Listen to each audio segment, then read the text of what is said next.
안녕하세요. S&T 에너지 하루 만에 25% 넘게 올랐으니까요. 1년 최고가를 그냥 갈아치웠어요. 분석 보고서랑 뉴스 기사, 공시 자료들 쭉 보면서 오늘 좀 깊게 파헤쳐 보려고 합니다. S&T 에너지 주가 급등, 비밀이 뭘까요? 두 가지 동력에 같이 작용했다고 봐야 합니다.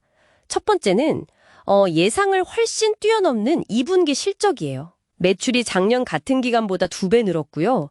영업이익은 무려 5배가 뛰었습니다. 그런데 그게 전부가 아니라는 거죠. 두 번째 동력은 원자력 테마에 대한 시장의 기대감입니다. 이게 아주 뜨거웠어요. 근데 여기서 재밌는 건요. S&T 에너지 주력 사업은 사실 다른 거잖아요. 공랭식 열교환기죠.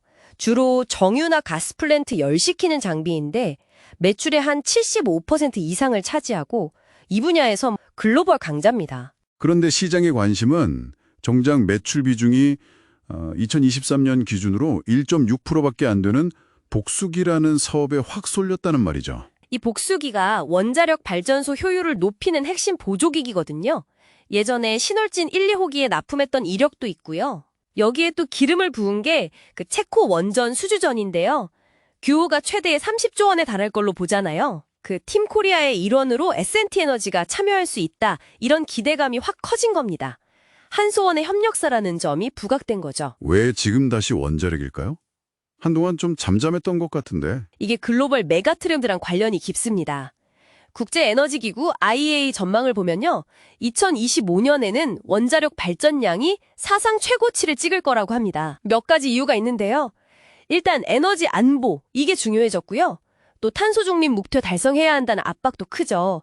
그리고 결정적으로 AI 데이터 센터 같은 것 때문에 전력 수요가 정말 폭증하고 있습니다. 그래서 빅테크 기업들까지 요즘 소형 모듈 원자로 SMR에 관심을 보이고 투자 이야기가 나오는 겁니다. 기존 대형 원전보다 건설 기간이나 비용을 훨씬 줄일 수 있거든요. 약간 모듈처럼 만들어서 조립하는 건가요? 네, 그런 개념으로 보시면 됩니다. 그래서 2035년쯤이면 관련 시장 규모가 640조 원까지 커질 거다, 이런 전망도 나오고 있어요. 원자력 르네상스의 아주 중요한 축이죠. 한국 정부도 이런 흐름에 맞춰서 상당히 공을 들이는 모습이고요. 팀 코리아 활동 지원하고 또 관련 중소 중견기업 키움 프로그램도 돌리고 있고요. 정책 의지가 강합니다. 한국형 SMR, ISMR이라고 부르는데 여기에 한 2조 5천억 원 투자해서 2030년대 상용화 목표로 개발 중입니다. 그리고 그 사용 후 해결료 문제, 이것도 해결의 실마리가 좀 보이나요? 이게 사실 수십 년 된 숙지였는데 올해 2월에 고준위 방사성 폐기물 관리 특별법이 국회를 통과했어요. 이건 정말 의미가 큽니다. 그냥 불확실성 해소 차원을 넘어서요. 그동안 원자력 산업 발전이나 장기 투자를 가로막던 아주 큰 장애물 하나가 제거된 셈이거든요. 그럼 이런 국내외 환경 변화가 S&T 에너지 같은 부품 회사들한테는 상당히 우호적인 사업 환경을 만들어주는 거네요. 하지만 경쟁도 생각해야 합니다. 특히 국내 원전 핵심 설비 쪽은 두산 에너빌리티가 거의 압도적이지 않습니까?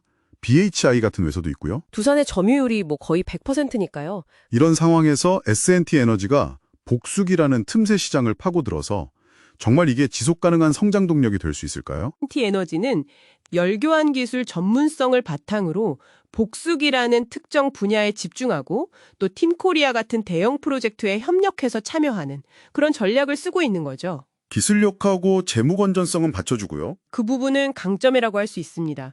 종합해보면 S&T 에너지는 탄탄한 본업, 공랭식 열교환기라는 안전판 위에서 원자력이라는 새로운 성장 기회를 좀 아슬아슬하게 잡으려는 모습이네요. 2분기 실적 좋았고 체코 원전 기대강 덕에 주가도 확 올랐지만 아직 매출에서 차지하는 비중이 작은 원자력 부문이 정말 실질적으로 얼마나 커질지 또 치열한 경쟁 속에서 어떻게 자리를 잡을지는 앞으로 계속 지켜봐야 할 변수입니다.